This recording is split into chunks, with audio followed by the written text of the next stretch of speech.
La historia de este mundo está descrita en la Biblia. Hay guerra por aquí, guerra por allá. Hay inundación por aquí, hay terremoto por allá, hay incendio por aquí, hay seca aquí, hay mucha lluvia allá, hay delincuencia, hay marginalidad, hay violencia, hay injusticia.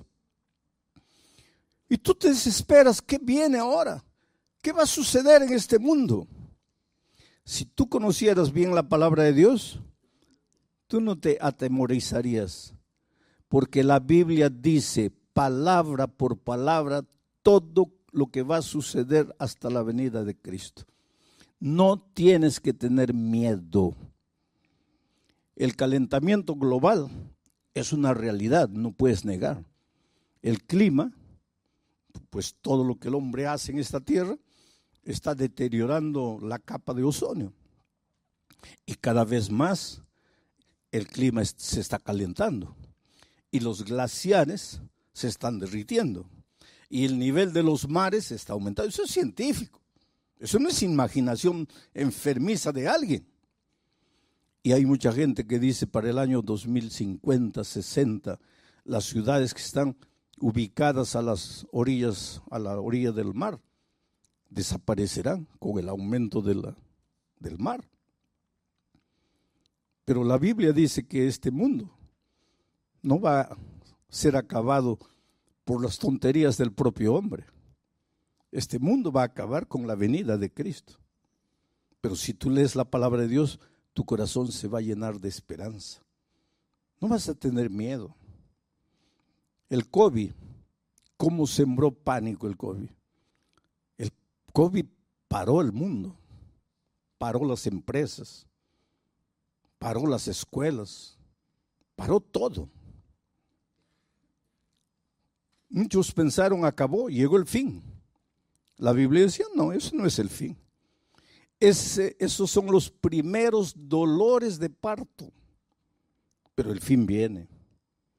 Y cuando tú conoces la palabra de Dios, tú miras al futuro con esperanza, con seguridad y con la confianza de que Dios está en el control de todo. Vamos a abrir el texto bíblico, Proverbios capítulo 1, versículo 33. Vamos a dejar el texto un momento ahí, o sacarlo tal vez porque quiero decir algunas cosas antes de eso. El libro de Proverbios es llamado también el libro de la sabiduría. Son consejos sabios de un hombre sabio que cometió imprudencias terribles cuando se separó de Dios. Tu única seguridad es Dios. Si tú lo dejas, si tú lo abandonas, si tú sigues tus propias decisiones, tus propios caminos, te vas a meter en problemas, como Salomón. Cuando se separó de Dios, se metió en problemas terribles. Gracias a Dios, que si tú lees su historia, en la vejez se arrepintió y regresó a Dios. Y eso nos da esperanza, porque aunque en ocasiones nos apartemos de Dios, tenemos la oportunidad de regresar a Él y de tomar de nuevo en serio sus instrucciones. Antes de leer el texto, quiero hablar un poco de la sabiduría. Sabiduría no es conocimiento. El conocimiento te lo da la vida, te lo da la universidad, te lo da la experiencia. Pero eso es conocimiento, eso no es sabiduría. Sabiduría es saber usar el conocimiento. El conocimiento no te vale de nada si no tienes sabiduría. La sabiduría te ayuda a usar el conocimiento. El conocimiento en las manos de un hombre sabio, de una mujer sabia, es un instrumento poderoso para tu propia felicidad y para la felicidad de las personas que te rodean. Sabiduría podría ser llamada también de equilibrio, buen sentido común, prudencia. Es un don que Dios da. Y el apóstol Santiago dice, si alguien tiene falta de sabiduría, pídala a Dios, que Él te va a dar sabiduría. Hay muchos profesionales brillantes, excelentes, que no tienen sabiduría.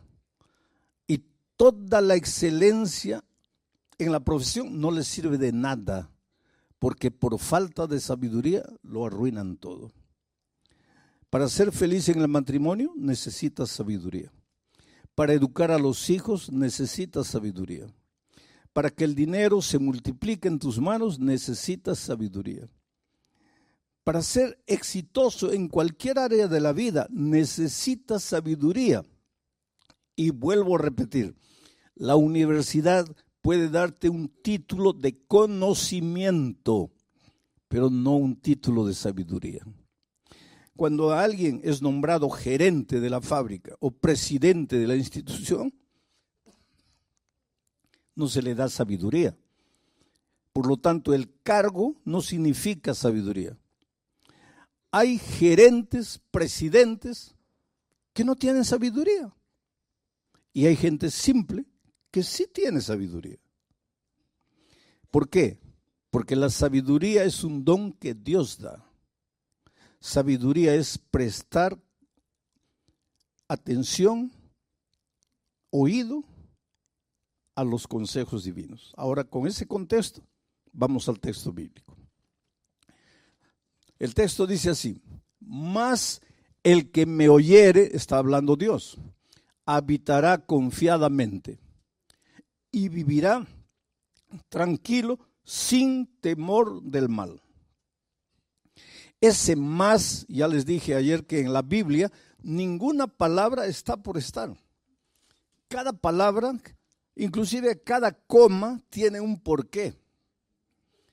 Hay que prestar atención a todo. Ese más, que quiere decir pero, que quiere decir sin embargo, nos da a entender que para comprender correctamente el texto, hay que leer los versículos anteriores. Y los versículos anteriores está hablando del dolor y de los sufrimientos de los hombres que no son sabios, de los que siguen sus instintos, de los que escogen su propio camino. Esos sufren. Esos no tienen paz ni de día ni de noche. Esos viven en permanente estado de ansiedad y de miedo. Pero, sin embargo, el que me oyere, dice Dios, el que prestare atención a lo que yo voy a enseñar, ese habitará confiadamente y vivirá tranquilo, sin temor del mal. ¿Qué cosa es la ansiedad? La ansiedad tiene que ver con el miedo, pero no es miedo por lo que está sucediendo, porque si, por ejemplo, viene un terremoto en este momento, es lógico que nos atemoricemos porque la tierra empieza a temblar. Pero eso no es ansiedad. Ansiedad es miedo por lo que todavía no ha sucedido. Es miedo por lo que tú imaginas que va a suceder. Es miedo por lo que no ha llegado. En otras palabras, es un miedo que no tiene sentido. Porque que la tierra tiemble en este momento y tratemos de protegernos, tiene sentido. Pero que la tierra no tiemble y yo comience a atemorizarme porque tal vez la tierra va a temblar un día. Ansiedad es eso. Miedo por lo que no ha pasado. Veo todas las estadísticas, los hogares se están separando, la gente ya no está llevando a serio el matrimonio y yo comienzo a tener ansiedad, miedo. Ay, ¿no será que mi matrimonio también se va a acabar? ¿Pero por qué? Porque las estadísticas dicen que los matrimonios están terminando. Yo voy a comenzar a tener miedo de algo que no ha sucedido. Y si ustedes se dan cuenta, en nuestra vida muchas veces nuestros temores no tienen fundamento. Nuestros temores se basan en suposiciones futuras, en lo que tal vez va a suceder. Entonces, ¿cuál es el consejo de Dios? Dice que si tú prestas oído a mi palabra, y aquí comienza el primer consejo, si me oyeres. Hoy día nosotros oímos a todo el mundo, ¿no? A través de las redes se inventaron los famosos fake news, ¿no? Le creemos a todo el mundo. Estás mal del hígado, cada uno te presenta un remedio, ¿no? Y pruebas uno, pruebas otro. Lo que tú no sabes es que el que coloca ese video ahí, él lo que quiere es jalar gente, porque cada persona que entra, que clica, le da algún centavito a él. Y hay gente que vive de eso. Y tú escuchas, pero nunca abres la palabra de Dios para escuchar lo que Dios dice. Le crees a todo el mundo, pero no le crees a la palabra de Dios, inclusive porque no la conoces. La palabra de Dios no falla. Dice, la hierba se seca, la flor se marchita, pero la palabra de Dios permanece para siempre. ¿Te acuerdas? Antes de 1492, la gente pensaba que la tierra era plana. La ciencia de aquellos tiempos decía que la tierra era plana. Tanto así que cuando tú ibas a la playa y un barco se iba y desaparecía, la gente y la ciencia pensaba que desaparecía porque había llegado al límite de la tierra y se cayó al abismo. Porque no había el concepto de tierra redonda.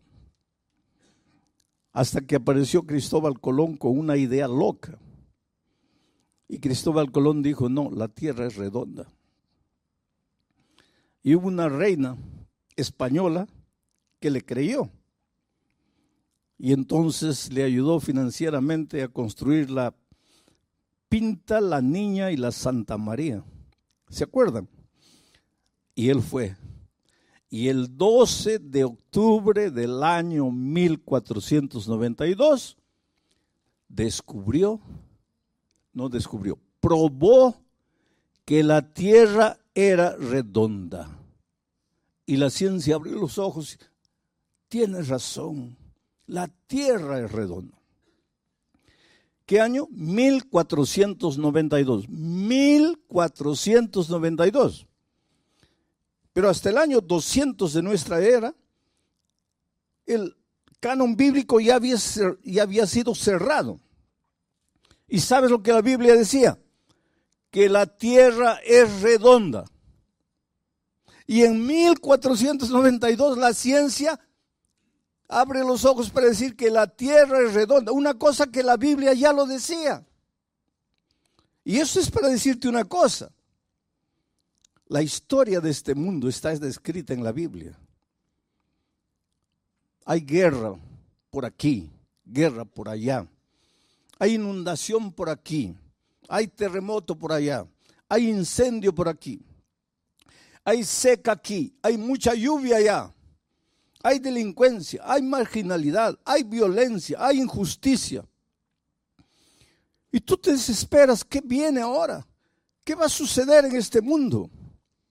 Si tú conocieras bien la palabra de Dios, tú no te atemorizarías, porque la Biblia dice palabra por palabra todo lo que va a suceder hasta la venida de Cristo.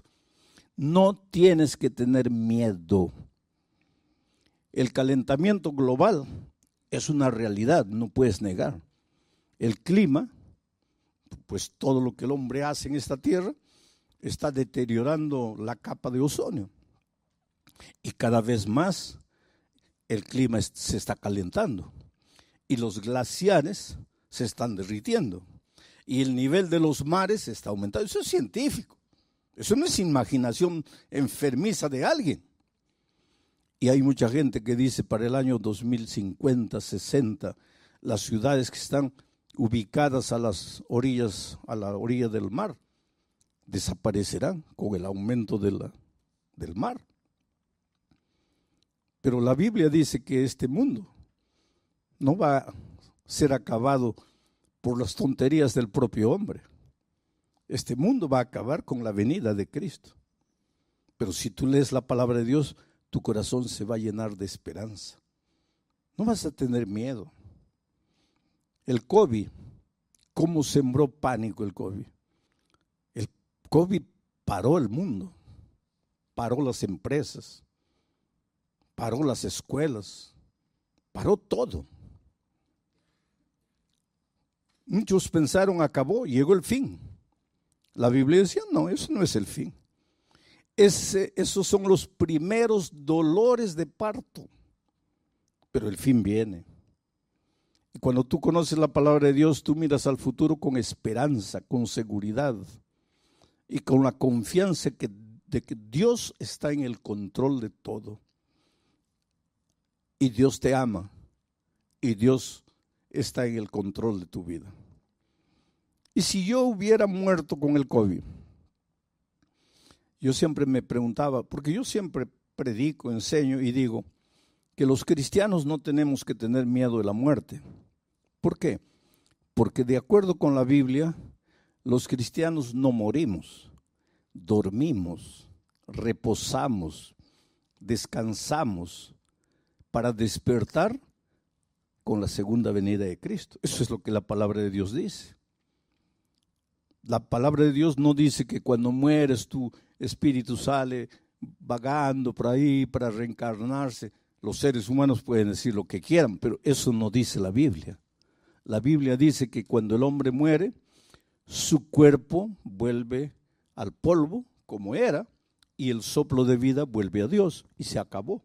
Estás durmiendo hasta la venida de Cristo. Entonces, ¿y si yo hubiera muerto con el COVID? Como yo siempre dije que no hay que tener miedo de la muerte, pero siempre cuando estaba solo me preguntaba, sí, es fácil decir no hay que tener miedo a la muerte porque estás con salud, con vida, pero ¿cómo será el día que llegue la hora en que vas a morir? Y me llegó la hora, porque los médicos dijeron, ya no hay salida. Pero entonces entendí el valor de la esperanza. Tú sabes que al inicio, porque yo estuve 45 días y 3 semanas de esos 45 días en la unidad de tratamiento intensivo y 48 horas ya inconsciente. Cuando yo al inicio yo le pedí a Dios, lógico como todos, Señor, mire, yo vine aquí a este país a predicar tu palabra y por favor pues restaura mi salud, tengo que terminar el trabajo porque no lo había concluido todavía. Señor, levántame, cúrame, sáname, tú eres Dios de milagros. Pero cuando fui empeorando, llegó un momento en que yo sentí que me iba. Y yo no dije a Dios, ya cúrame. Yo simplemente le dije, Señor, muchas gracias por todo lo que hiciste en mi vida hasta aquí. Voy a descansar. Solo te pido que cuando Jesús vuelva, quiero ver a mi familia y quiero ver a mi iglesia. Y me apagué. Cuando yo salí del hospital, una médica me dijo, yo no creo en Dios, pero usted cree. Y quiero que sepa de una cosa, desde el punto de vista de la medicina, usted no tenía esperanza de vida. Y lo que lo restauró fue su confianza en un poder superior. Era mi confianza en Dios. Y si hubiera descansado, pues nos hubiéramos abrazado el día de la resurrección, cuando Cristo vuelva. Ese es el valor de la esperanza. Por eso Salomón dice, el que me oye, ¿y cómo oyes a Dios? A través de su palabra, a través del sermón de esta noche. Estás oyendo la palabra de Dios, porque yo no te estoy diciendo mis ideas, te estoy diciendo lo que el texto bíblico dice. El que me oyere, ese habitará confiado. ¿Qué cosa significa habitar confiado. Estar tranquilo. No quiere decir acostarte en la cama esperando que las bendiciones te caigan del cielo. No, no, no. Pero vas a vivir sin ansiedad. Ay, ¿será que voy a encontrar empleo? ¿Será que no? Oh, querido, cuando conoces la palabra de Dios, tu vida cambia en todos los sentidos. Porque un día Dios le dijo a Abraham: sal de tu tierra, de tu parentela, de la casa de tus padres, vete a una tierra que yo te mostraré. A algunos de ustedes les mostró España, por eso se vinieron aquí, ¿no es cierto? Bueno, pero la promesa de Dios a Abraham fue: por donde quiera que tú fueres, yo estaré contigo. Y si alguien te bendijere, yo lo bendeciré. Esa es promesa de Dios para ti. Entonces, la próxima vez que vayas a buscar empleo, vas a llevar tus papeles, ¿no? Tu currículum de vida. Y cuando llegues, le entregas al entrevistador. ¿Y cuál es tu actitud? En el corazón: ojalá que me dé el empleo, ojalá que me dé el empleo, quiera Dios que me dé el empleo. Y el otro revisando tus papeles, ¿no? Y tú temblando aquí: ojalá que me dé el empleo, ojalá que me dé. Porque no conoces la palabra de Dios. Porque si tú conocieras la palabra de Dios, en tu corazón dirías otra cosa. En tu corazón le dirías al que está revisando tus papeles, no con tu boca, en tu corazón. Tú le dirías: mira, para de mirar mis papeles, mejor dame el empleo, por tu propio bien, porque yo soy hijo de Dios, y Dios me ha dicho a mí que por donde yo vaya, Él me va a bendecir. Y si alguien me bendijere, o sea, si tú me das el empleo, Dios te va a bendecir a ti. Entonces, para de revisar los papeles, ya dame el empleo. Pero esa es otra actitud. Tú caminas por la vida, no, ay, ¿qué será? ¿Cómo será? ¿Qué pasará mañana? No, querido, tú conoces a Dios. Y el que conoce a Dios es un vencedor y camina por la vida con la cabeza levantada. Y si no te dan el empleo, gloria a Dios. Pero pastor, ¿cómo gloria a Dios? Porque si no te dio el empleo de 1,200 euros, es porque Dios tiene para ti un empleo de 1,500. Y si tú te engolosinas con los 1,200, no vas a recibir los 1,500. Entonces, bendice a la persona y sigue tu camino, porque Dios te va a abrir puertas, porque tú no estás solo en este mundo, tú estás con Dios. Dios está contigo. Por eso Dios dice: mas el que me oyere. Por eso necesitas conocer la palabra de Dios. Por eso necesitas oír los mensajes bíblicos que tienen que ver con la palabra de Dios. Entonces vas a habitar confiadamente y vas a vivir tranquilo, sin temor del mal. Presta atención a esta última frase. No dice que si le entregas a la vida a Jesús, no dice que si prestas oído a sus consejos, el mal no te va a llegar. No dice. ¿Y sabes por qué? Porque Dios nunca te hizo la promesa de que si tú te entregas a Jesús, nada malo te va a suceder. Él nunca prometió eso. Por lo tanto, si un día la enfermedad llega a tu vida, si el desempleo llega a tu vida, por favor, no digas: oh Dios mío, te has olvidado de mí, yo soy tu hijo, ¿dónde está tu promesa? No, no, no. Porque Él nunca te prometió que en esta vida de dolor, en esta vida de miseria y de pecado, nunca vas a tener problemas. Él nunca te prometió. Lo que Él te prometió es que en medio de los problemas, tú vas a vivir seguro, tranquilo, confiadamente. ¿Por qué? Porque sabes que tienes un Dios todopoderoso que no falla. Ahora, un ejemplo bíblico de todo esto que dije hasta aquí. ¿Te acuerdas cuando los discípulos estaban en alto mar un día? Y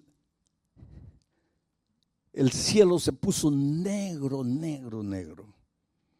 Relámpagos y truenos. Y las olas gigantescas se levantaron y entraba el agua al barquito. Y el barquito ya iba a zozobrar. ¿Tú crees que los discípulos eran hombres frágiles? No, la mayoría de ellos eran hombres duros, forjados a la orilla del mar, en la pesca. ¿Tú crees que una tormentita ahí los iba a asustar? No. Pero, ¿qué dice la historia bíblica? Que ellos lucharon toda la noche. Y a la cuarta vigilia, ¿qué significa la cuarta vigilia? Es que los judíos en esos tiempos dividían a la noche en 4 vigilias. De 6 de la tarde a 9 de la noche, primera vigilia. 9 de la noche a medianoche, segunda vigilia. Medianoche a 3 de la mañana, tercera vigilia. 3 de la mañana a 6 de la mañana, cuarta vigilia. Y la Biblia dice que Jesús apareció en la cuarta vigilia. ¿Qué hora sería más o menos? ¿Qué hora sería? Entre 3 y 6. ¿Quieres mi opinión personal? Eso no dice la Biblia. Aquí estoy colocando mi opinión personal. Debe haber sido 5 y 15 de la mañana. ¿Pero por qué, pastor? Porque era el momento más oscuro de la noche. Yo siempre pensé que el momento más oscuro de la noche era medianoche. No es. El momento más oscuro de la noche es faltando 5, 10 minutos para que la luz del nuevo día aparezca. Entonces, si en este momento tú estás viviendo el momento más oscuro de tu vida, si tú sientes que ya no tienes fuerzas, si tú sientes que ya todo acabó, que ya estás perdido, alégrate. Porque eso quiere decir que dentro de 5 o 10 minutos el sol del nuevo día va a nacer en tu vida. No te desesperes. Jesús apareció en el momento más oscuro, la cuarta vigilia. Y los discípulos se asustaron. Habían clamado en la noche, Señor, ayúdanos. Ahora Jesús aparece y se asustan. ¿Por qué? Porque Jesús no apareció como ellos esperaban que apareciese. Y aquí hay una lección valiosa, querido. Muchas veces las respuestas divinas no son o no llegan a tu vida como tú quisieras que lleguen. ¿Cómo esperaban esos discípulos a Jesús? No sé, voy a imaginar. Tal vez volando en el aire porque era Dios, echándoles una cuerda para que se agarrasen y los rescataran, o en un helicóptero, o que de repente Jesús hiciese calmar la tempestad, hiciese salir el sol. Yo no sé. Lo que ellos nunca esperaron es que Jesús iba a aparecer andando sobre el agua. Tanto así que cuando lo vieron, en lugar de alegrarse, se asustaron. Es un fantasma, es un fantasma. Y entonces Jesús dijo una cosa: soy yo, no tengáis miedo. Esta es la clave. Soy yo, no tengáis miedo. Entonces Pedro le dijo: Señor, si eres tú, manda que yo también camine sobre las aguas. Y Jesús le dijo: ven. Y Pedro, que un minuto atrás estaba con el corazón lleno de miedo, porque lo que te paraliza, lo que te incapacita de ser feliz, lo que te destruye, es el miedo. No son las circunstancias. El problema para los discípulos no era lo que pasaba exteriormente. Por más oscuridad, por más olas gigantescas, por más tormenta, el problema no era ese. El problema estaba dentro de ellos, miedo. Pero cuando Jesús apareció y dijo: no tengáis miedo, es como si Jesús hubiera colocado la mano, arrancado el miedo. Y ahora Pedro, sin miedo, es capaz de sacar el pie del barco y pisar el agua y caminar sobre el agua. ¿Sabes cuál es el mensaje para ti esta noche? Que enfrentas dificultades en la vida, no voy a negar. Y cada uno de ustedes sabe las luchas que enfrenta. En la vida familiar, en la vida profesional, en la vida personal. Pero cada uno de nosotros se enfrenta a alguna lucha. Y tú piensas que tu problema, no, mi problema es la esposa, no es el esposo, es el hijo, es el patrón, es el jefe. No, querido. Tu problema está aquí en el corazón. Es el temor, es el miedo. ¿Y qué sucede cuando vas a Jesús? Calma la tempestad, hace brillar el sol. No. Saca el miedo.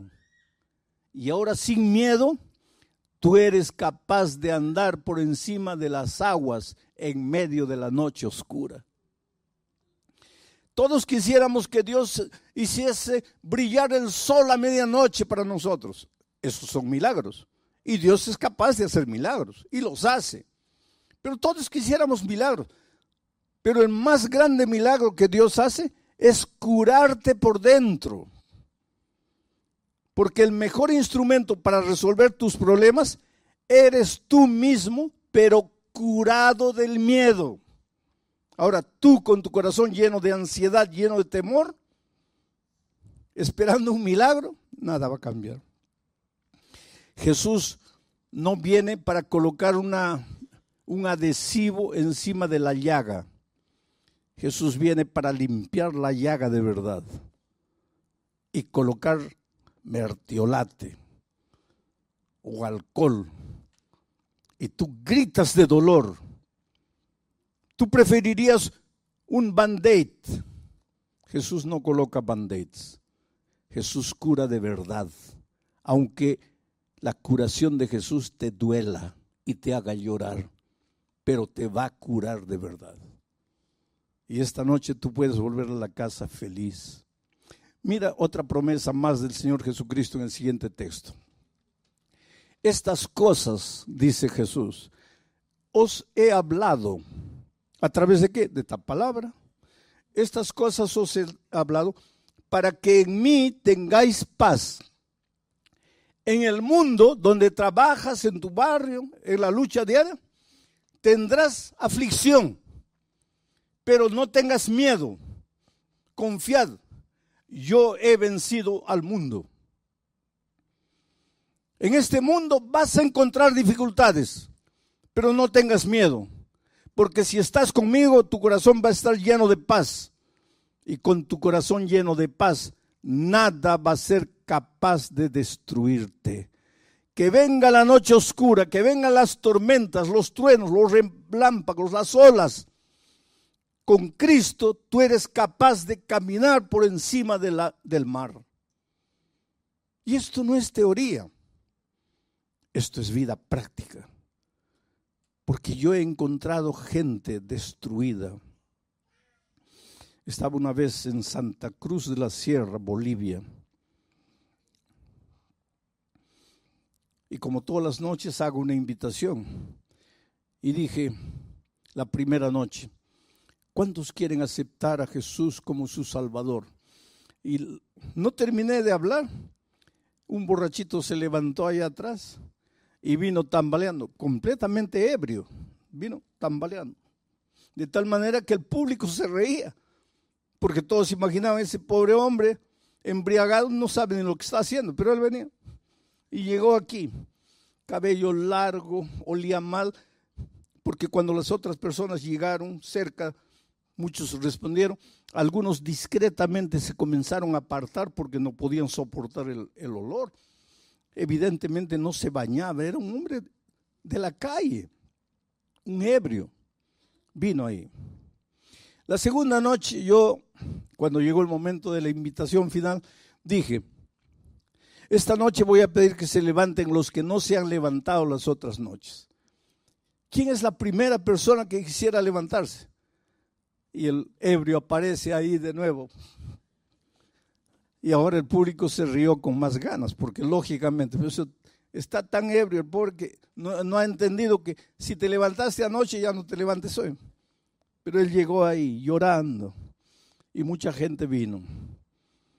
La tercera noche dije, Los que han venido las otras noches, adelante, ya no vengan.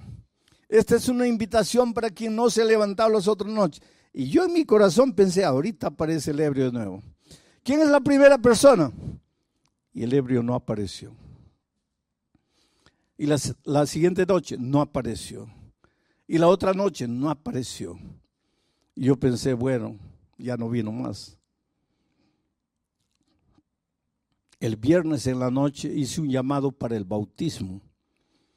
¿Por qué una persona se bautiza? Porque cuando te bautizas, eres sepultado en las aguas. Ahí muere el viejo hombre y el que sale de las aguas es un hombre completamente nuevo. Has nacido en Cristo. Entonces el bautismo no es una ceremonia, es un pacto de fidelidad con Cristo. Y muchos se bautizaron. Pero cuando hice el llamado para el bautismo, la primera persona que se levantó y vino fue un hombre que tenía una Biblia así en el pecho. Vino aquí adelante, estaba con una camisa blanca, un pantalón jeans, bien cortadito el cabello, se notaba que se había echado gomina, ¿se acuerdan de eso? Que se echaba en el cabello, bien peinadito, y lloraba, lloraba y lloraba. Yo lo miré y le dije, espera, yo te conozco. Tú no eres la persona que se levantó las primeras noches. Y él me miró así, dice, sí, pastor, yo soy. Y en mi corazón yo sentí una emoción tan grande, porque ya no era ni la sombra del hombre que se levantó las 2 primeras noches. Bueno, comenzó la ceremonia bautismal, yo estaba allá atrás y lo veo a él llorando. Le digo, ¿qué fue? ¿Qué te hicieron? Y él me dice, yo quería bautizarme, pero no aceptan mi bautismo, porque dicen que si el domingo y el lunes yo estaba borracho, ¿cómo me van a bautizar hoy día? Y yo entiendo, porque nadie puede confiar en mí. ¿Cómo van a confiar? Yo realmente al inicio de la semana era un pobre ebrio, pero nadie conoce mi historia. Y cuéntame tu historia. Y él me dice, cuando yo tenía 21 años me casé. Yo era ingeniero de minas, trabajaba en una mineradora grande aquí en el país. Me casé, fui de luna de miel. Y cuando estábamos regresando, dormité en el volante. Salí de la carretera, caí a un abismo. Mi esposa murió y yo salí vivo. Nunca me perdoné. Yo maté a mi esposa. En ese accidente quien tenía que morir era yo, no era ella, porque yo conducía el carro. Quien dormitó en el volante fui yo. Quien tenía que morir era yo. Mi vida se acabó. Me entregué a la borrachera. Yo no conocía a Dios, no conocía nada. La borrachera. Bebida. En poco tiempo perdí el empleo, perdí todo. En poco tiempo ya estaba en la calle viviendo como un mendigo. 30 años, pastor, bebiendo todos los días, pidiendo limosna para beber. Y el domingo yo no entré aquí por causa de la predicación. Yo entré porque estaba lloviznando y vi el estadio abierto y entré. Pero usted piensa que yo no entendí. Yo estaba ebrio, pero yo entendía todo.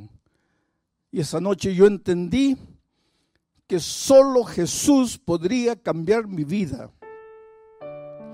Que mi problema estaba en mi corazón. Yo tenía miedo de vivir. Yo tenía miedo de estar sobrio. Yo necesitaba estar ebrio, porque cuando estaba sobrio me sentía culpable de la muerte de mi esposa. 30 años viviendo en la calle, una vida miserable. ¿Usted quiere que yo no le entendí cuando la segunda noche usted dijo, los que han venido anoche no vengan? Yo le entendí. Pero ¿sabe por qué me levanté? Porque la primera noche después de salir, después de haber venido, después de haber aceptado a Jesús, fui y continué bebiendo. Entonces la segunda noche yo dije, mi decisión de anoche no vale porque yo volví a beber. Me levanto de nuevo. Pero fue el último día que viví. Pastor, después de 30 años, hoy completa 5 días que no coloco una gota de alcohol en mi boca. Pero nadie me conoce. ¿Cómo pueden confiar en mí? Y había un hombre escuchando mi conversación con él. Y él se acercó llorando y dijo así: perdóname, yo fui el que dije que no te podías bautizar, pero es que yo no conocía tu historia. Por favor, ven conmigo. Y se bautizó. Tú me puedes decir, ¿cómo pueden bautizar a un hombre que el inicio de la semana estaba ebrio?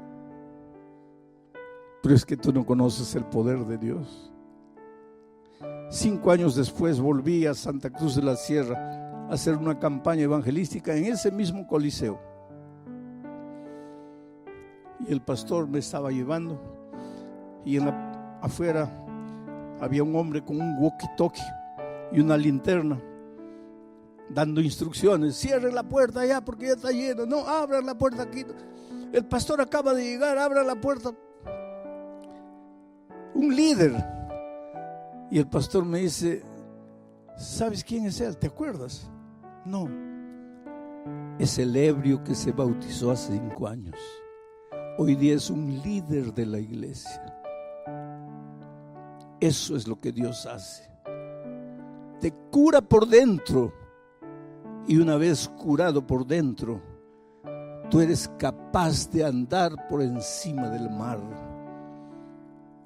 Nada te destruye. Te pueden condenar, te pueden juzgar, te pueden decir lo que quieran. Tú serás un victorioso porque Dios está contigo. Es por eso que tengo que hacerte la misma invitación de todas las noches. Y voy a repetir lo que dije en Bolivia. Si te levantaste anoche, ya no te levantes hoy. Pero si no estuviste anoche, o si estuviste anoche pero no te levantaste, mi invitación es para ti. ¿Quieres venir aquí adelante y decirle: Señor, saca el temor de mi corazón, saca la ansiedad, saca el miedo, cúrame, ayúdame a ser un vencedor en medio de las dificultades? No te pido que saques las dificultades de mi vida, te pido que me hagas fuerte para vencer las dificultades. Yo voy a estar orando en mi corazón para que el Espíritu de Dios te traiga. Si quieres decirle esta noche a Jesús: Señor, cúrame por dentro, hazme un hombre nuevo, una mujer nueva, quiero renacer en ti. Esta es una invitación, lógicamente, para aquellos que nunca se han entregado públicamente al Señor Jesucristo.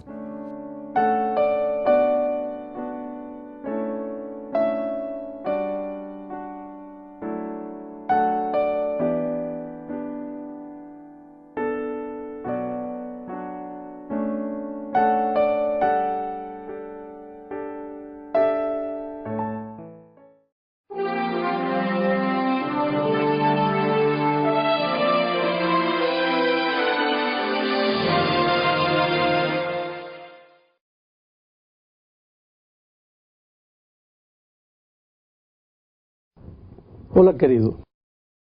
O propósito da lição desta semana é mostrar que a verdade não é um simples conceito, mas é a mesma pessoa de Jesus.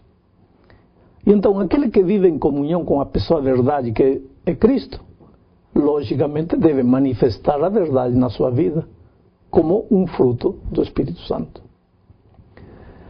A preocupação do ser humano sempre foi achar o caminho que leve ele para uma vida mais feliz e plena. Quem não quer ser feliz? Em certa ocasião, Tomé disse para Jesus: Senhor, mostra-nos o caminho. E a resposta do mestre foi: eu sou o caminho, a verdade e a vida. Oh querido, Jesus é o caminho e a verdade. E não existe nada mais concreto e absoluto que Jesus. Infelizmente vivemos em dias quando a verdade para os seres humanos tem se feito relativa. Quer dizer, o pluralismo e o relativismo são duas filosofias que estão impregnadas em tudo. O pluralismo ensina que desde o momento em que não existe somente um ser humano, mas muitos seres humanos, é lógico que não pode existir somente um conceito, uma só ideia, senão muitos conceitos, muitas ideias. Pluralismo vem de aí, da palavra plural, muitos. Consequentemente nasce o relativismo. Por quê? Se existem muitas maneiras de pensar, não pode existir somente uma verdade, senão muitas verdades. Por isso, a verdade, dizem eles, é relativa, melhor dito. Depende do que cada um queira pensar. Só que quando Jesus afirmou que Ele é a verdade, estava indo contra o pluralismo e o relativismo. Oh, querido, a verdade, desde o ponto de vista bíblico, é absoluta e está baseada na palavra de Deus. Jesus, ele mesmo disse na sua oração sacerdotal: santifica-os na tua verdade, a tua palavra é a verdade. Mas afinal de contas, a verdade é Jesus ou é a palavra de Deus? Ambos. Porque Jesus é o verbo, a palavra de Deus, que se fez carne e veio habitar entre os seres humanos. Em Jesus, a palavra não era só teoria, só palavra. Ele era a palavra feita carne, a palavra vivida, a palavra andando entre os seres humanos. Isto vai contra as ideias de que a vida cristã é simplesmente viver uma comunhão teórica com Jesus, ou que apenas se limita a fazer uma declaração romântica de amor para Jesus, a cantar para Jesus, cheio de emoção. Oh, querido, tudo isso é bom. Mas a vida cristã é mais do que somente isso. A vida cristã é viver os princípios da palavra de Deus. A segunda parte da lição nos leva a pensar em João 16:13. Veja o que diz João 16:13. Quando ele vier, porém, o Espírito da verdade, ele vos guiará a toda a verdade, porque não falará por si mesmo, mas dirá tudo o que tiver ouvido e vos anunciará as coisas que hão de vir. Neste texto, o Senhor Jesus, falando da vinda do Espírito Santo, disse que quando ele vier, nos guiará em direção da verdade. Este é um dos trabalhos do Espírito: ensinar-nos, guiar-nos para a verdade. Mas essa ação de guiar para a verdade tem dois aspectos. O primeiro tem que ver com o convencimento. Ninguém pode convencer o ser humano acerca da verdade a não ser o Espírito Santo. É por isso, querido, é por isso que as pessoas que não aceitam a divindade do Espírito Santo têm muita dificuldade para entender a verdade. Você pode amontoar diante dessas pessoas uma montanha de provas e evidências, mas elas simplesmente não entendem. Como poderiam entender? Porque somente o Espírito Santo é aquele que guia para a verdade. Mas esse ato de guiar não é apenas um assunto teórico. De nada valeria entender de maravilha, uma beleza, a verdade, apenas como teoria.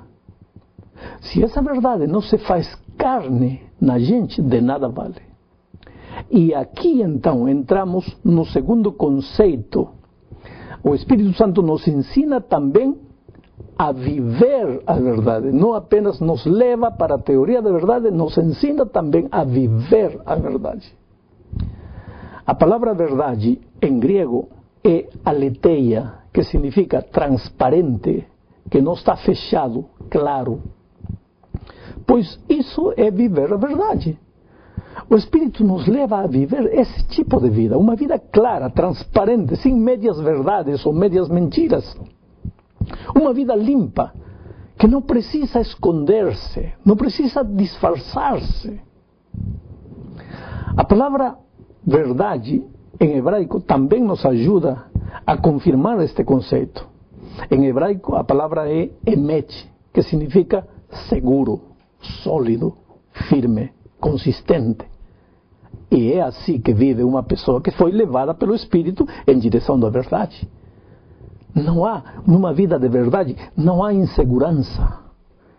A insegurança está relacionada com mentira, com medo de ser descoberto, de ser exposto. E Deus não quer essa vida para seus filhos, definitivamente não.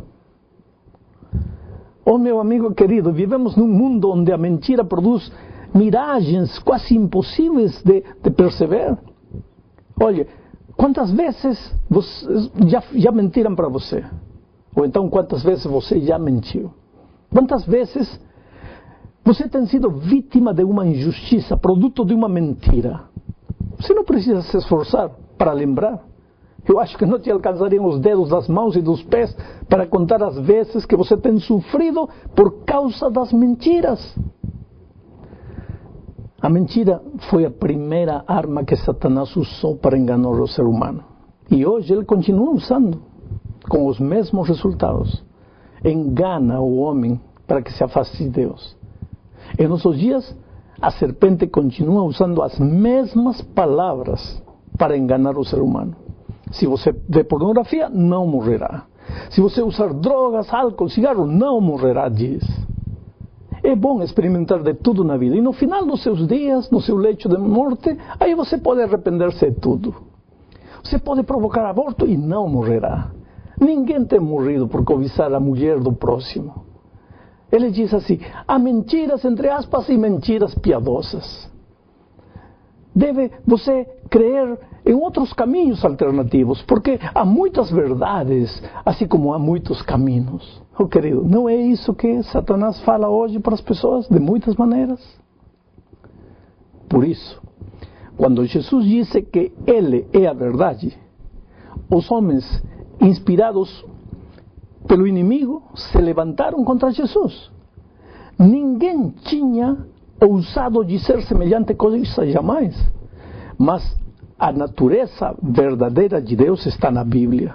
Desde o princípio, ao longo da Bíblia, na extensão completa da Bíblia, vemos como Deus usa a verdade para guiar o ser humano. O homem tem buscado a liberdade, mas Satanás tem usado a mentira para enganar o ser humano, fazendo crer que libertinagem é liberdade. E o ser humano nécio diz, eu sou livre de fazer o que eu quiser. Mas ele parece ignorar que cada ação boa ou má tem a recompensa, a reação de igual maneira. E o homem que pecar em nome da sua liberdade pessoal vai morrer. Enquanto mais pecar o homem, mais preso vai ficar de seu pecado. O homem preso não é livre, claro. Ele vai e é levado aonde não quer ir. E quem o leva encadeado, preso, é o inimigo. E seu caminho é a morte eterna. Por isso, era preciso que Jesus Cristo se fizesse carne e habitasse entre nós e proclamasse a verdade. Jesus veio a desfazer as obras do diabo. Se o diabo é o pai da mentira, então Jesus Cristo veio desfazer as mentiras, dissolvendo tudo isso na verdade. Jesus Cristo é a verdade.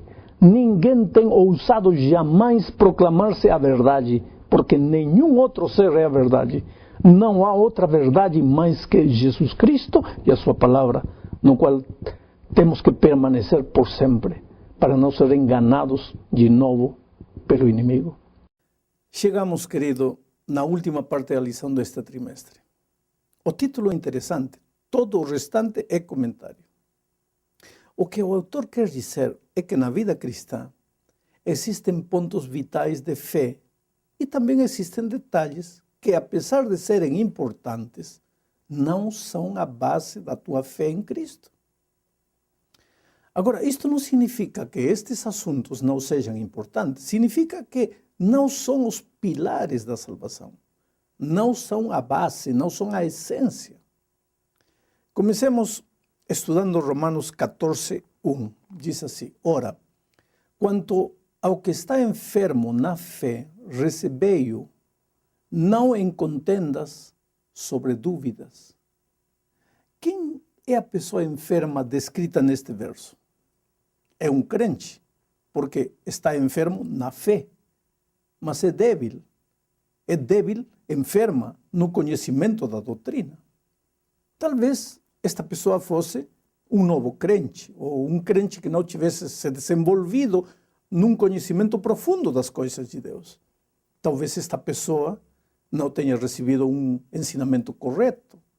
Este crente fraco, débil na fé, enfermo, não vive em pecado. Pelo contexto, não há indicação de que exista um problema moral na vida desta pessoa. O problema desta pessoa é que ela não entende em que consiste a vida cristã. Ao longo da história, inclusive em nossos dias, sempre existiu gente assim. E qual é a nossa responsabilidade para com esse irmão débil, com esse irmão fraco, enfermo? Recebê-lo. Paulo disse: não o rejeite, receba-o, aceite-o, reconheça-o como parte do grupo, considere-o como um irmão amado em Cristo. Os crentes não são fracos porque querem, às vezes, estão crescendo na fé, estão se desenvolvendo, e eles devem ser tratados com muito carinho e muito amor. Agora, por que devemos receber aos crentes enfermos, aos fracos na fé? A razão é simples, está no final do verso 3. Diz: porque Deus os recebeu para si. Ora, se Cristo os recebeu, como é que nós podemos afastá-lo? Quão agradecidos devemos estar nós, sabendo que o Senhor nos receberá sempre. Em João, capítulo 6, versículo 37, Jesus disse: todo aquele que o Pai me dá virá a mim, e o que vem a mim, de maneira nenhuma o lançarei fora. Quer dizer, Deus nos tem recebido e nunca nos rejeitará, nunca nos deixará de lado. Mas Paulo diz: não recebas a este irmão crente, fraco, enfermo, com o objetivo de discutir com ele, com o objetivo de disputar com ele. Não aceites a esse irmão para criticar seus escrúpulos, nem para julgar suas opiniões. Agora, quais eram os escrúpulos desses cristãos enfermos na fé, fracos na fé? Nos tempos de Paulo, qual era o problema dessas pessoas? Se você ler, vai perceber, o problema era a comida. Essas pessoas lindas estavam preocupadas com algo que era importante, que é a alimentação. Mas tinham perdido de vista a essência da fé, que era Cristo. Então, o conselho de Paulo, nos versos 2 a 4 é... Vou ler. Diz assim: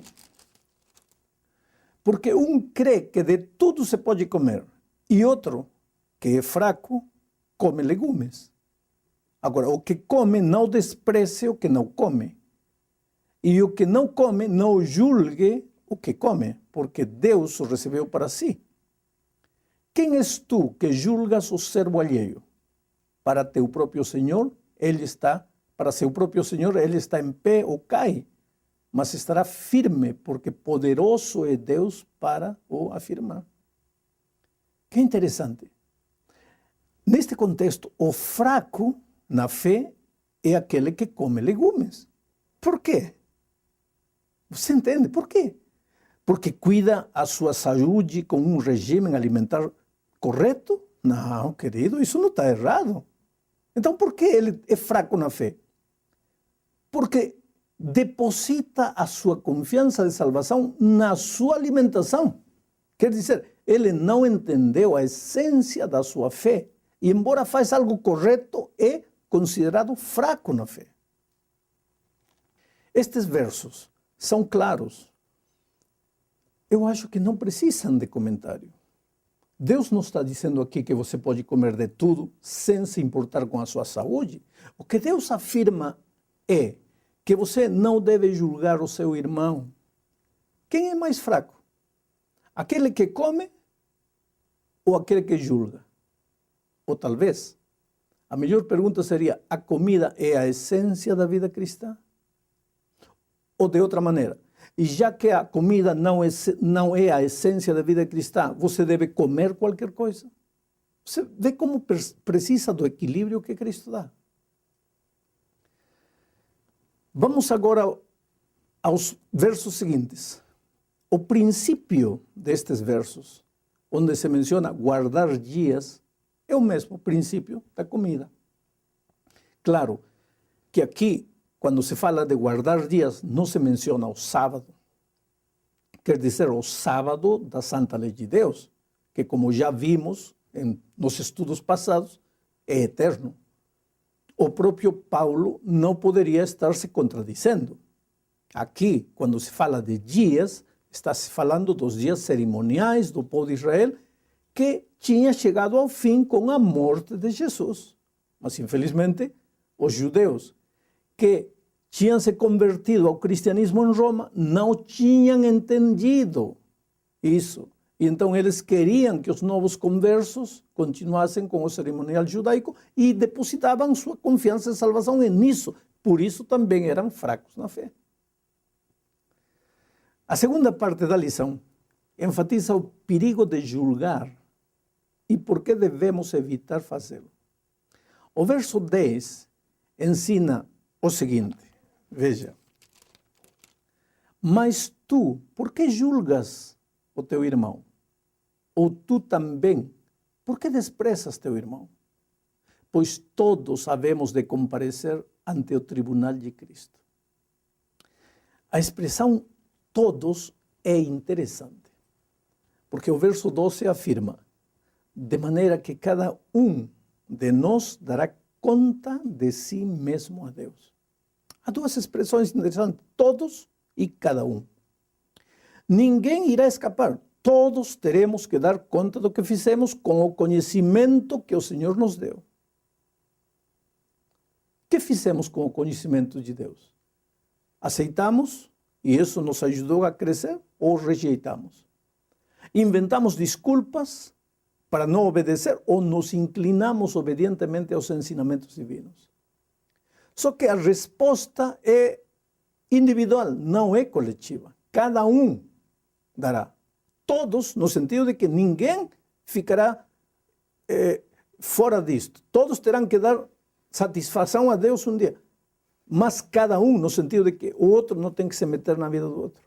Portanto, querido, ao invés de te preocupar com o que teu irmão está fazendo, preocupe-se em se preparar para o dia do tribunal divino. E o que estou fazendo eu com a verdade que conheço? Está sendo minha vida uma fonte de inspiração para outras pessoas? É isso o que deve preocupar-me. Olá, querido. O propósito da lição desta semana é mostrar que a fé e a confiança em Deus podem ter efeitos curativos. Vamos começar lendo Gênesis capítulo 3, versículos 8 a 10. Diz: E ouvindo a voz do Senhor Deus, que passeava no jardim à tardinha, esconderam-se o homem e sua mulher da presença do Senhor Deus, entre as árvores do jardim. Mas chamou o Senhor Deus ao homem e perguntou-lhe: Onde estás? Respondeu-lhe o homem: Ouvi a tua voz no jardim e tive medo, porque estava nu e escondi-me. O primeiro sentimento negativo que apareceu no ser humano depois de entrar do pecado foi o medo. Tive medo e escondi-me, disse Adão. O medo o levou a se esconder. É exatamente isso que o medo continua fazendo com o ser humano hoje? Ele nos leva a nos esconder, a nos proteger de algo que consideramos perigoso. Eu digo consideramos porque com frequência inventamos os perigos. No caso de Adão e Eva, por exemplo, o pai não lhes ia fazer nada. Pelo contrário, ia lhes ajudar. Mas o medo levou o ser humano a ver a Deus como uma ameaça. Desse dia em diante, o medo se espalhou entre os seres humanos e hoje é a doença típica dos tempos e está associado com a depressão. O medo tira a tua liberdade, fecha teus olhos para enxergar os caminhos, não te permite vislumbrar horizonte nenhum. Quando o medo domina você, o seu corpo sofre uma série de mudanças. O coração bate mais rápido para enviar sangue para as extremidades e para o cérebro. As pupilas ficam dilatadas e são produzidas 3 hormônios: a adrenalina, a noradrenalina e os corticoides, chamados também de hormônios do medo. Os corticoides impedem que se produza a conexão entre os neurônios, base da criatividade. Portanto, é biologicamente impossível que uma pessoa com medo seja capaz de desenvolver todo o potencial que ela tem. O medo é a falta de segurança que Adão e Eva tinham quando estavam na companhia de Deus. Depois da entrada do pecado, eles passaram a se sentir inseguros e perderam isso completamente depois do pecado. Ao longo da história, uma das buscas desesperadoras da raça humana tem sido a busca de segurança. Mas a segurança neste mundo de pecado não existe, não há nada seguro. Para quem não tem Cristo, a vida não tem garantia nenhuma, é incerteza pura.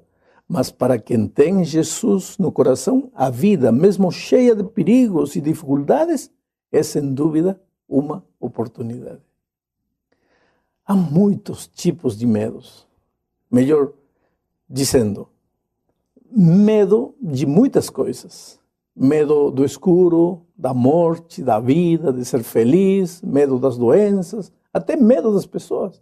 Quando alguém tem medo das pessoas, em parte, é porque fica se comparando com os outros e sente-se diminuído. Os outros sempre parecem mais bem-sucedidos, melhores, com mais sorte, conseguem os melhores empregos, as melhores oportunidades, enfim. Mas há algo que você precisa saber. As pessoas que parecem bem-sucedidas também sentem medo. Mas elas são capazes de vencer o medo. A diferença é que, para aqueles que não têm Jesus, o medo os deixa paralisados. Mas, para quem tem fé, o medo os leva a sentirem-se mais vivos e a enfrentar os desafios. O cristão enfrenta tudo o que ele teme, como sendo um desafio. Tem a audácia de enfrentar seus medos e ser livre em Jesus. Isso não significa que o cristão não vai sofrer derrotas, porque muitas vezes o sucesso, escuta bem isto, o sucesso é feito de pequenas derrotas, de tentativas, que o medroso não se atreve a fazer por temor da frustração e do fracasso. Como pode o cristão vencer o medo? Existem vários passos. Vou te mencionar 3. Primeiro, aceite que você tem medo. Todos padecemos disso. E reconhecer que temos medo não é sinal de fraqueza. Agora, se você não aceitar isso, e não conta isso para Deus, como é que Deus vai poder lhe ajudar? Segundo, identifique qual é a origem de seu medo. Às vezes, não é fácil identificar essa origem. Então pense, o que é que motiva você? Quando você descobrir o que é que motiva você, então aí saberá qual é a origem de seu medo. Por exemplo, se você gosta de fazer parte de um grupo, é provável que o seu medo seja a rejeição. Se você gosta de dinheiro, é provável que o seu medo seja o medo de ficar desempregado, sei lá. Em terceiro lugar, olhe para o medo cara a cara, face a face. O nosso pior inimigo é sempre a nossa própria cabeça. Somos capazes de imaginar coisas muito piores do que é a realidade. Por exemplo, quando um chefe lhe diz, faça isso, ou então, se você não fizer, aguarde as consequências, é provável que você comece a pensar em consequências muito mais dramáticas, muito maiores do que aquelas que realmente vão vir.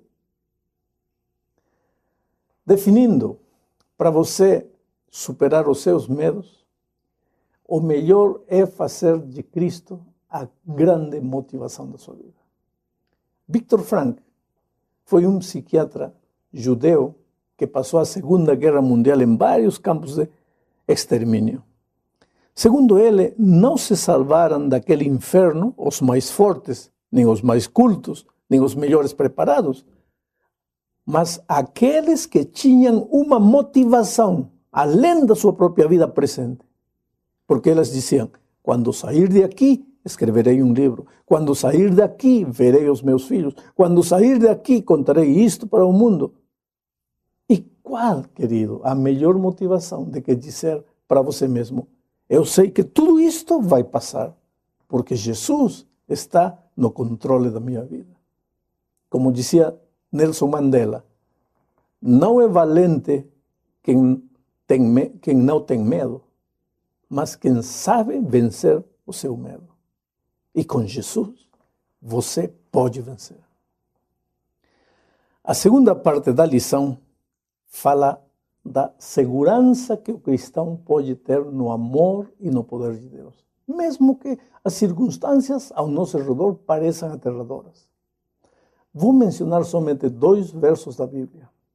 O primeiro deles fica no Salmo 118, versículo 6. Diz assim: O Senhor é por mim, não recearei que pode fazer o homem. Querido, não podemos negar que vivemos em tempos perigosos. Há muita maldade no mundo, violência todos os dias, em todos os lugares. Você não pode mais andar seguro pelas ruas. Não são as pessoas, mas também a crise financeira que se aproxima, é o medo do desemprego, o temor das doenças que vão se propagando como epidemias, enfim. Em meio a tudo isso, o salmista pergunta, por que você tem medo daquilo que o homem possa lhe fazer, se Deus está com você? Oh, meu amigo, isso não significa enterrar a cabeça para não ver o perigo, mas significa que quando Deus coloca paz no seu coração, então você está em condições de enxergar melhor a saída para seu problema e não se afogar nele. Muitas vezes você se afoga num copo de água, simplesmente porque seu coração está cheio de medo. Com o coração cheio de medo, achando que Deus se esqueceu de você, assim você não chega a parte alguma. Você só se desespera, se afunda cada vez mais no medo. Às vezes, medos imaginários, vindos da falta de fé e de confiança em Deus.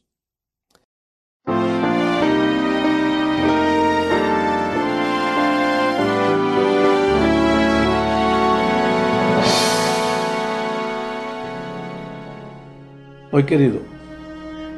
O texto de hoje é uma promessa maravilhosa, veja.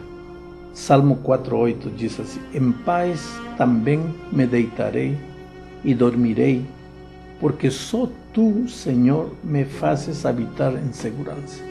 Paz. Paz para dormir, paz para viver, paz para sonhar, paz para realizar, para acontecer. Sabe, quando você confia em Deus, e confia em Deus aquele que mantém uma vida de comunhão com Ele. Ora, se você não ora todos os dias, se você não estuda a Bíblia todos os dias, como é que vai confiar? Como é que vai conhecer? Não pode confiar em um desconhecido. Agora, quando você confia nele, o resultado é paz. E quando chega a noite, você dorme como um anjo, até o dia seguinte.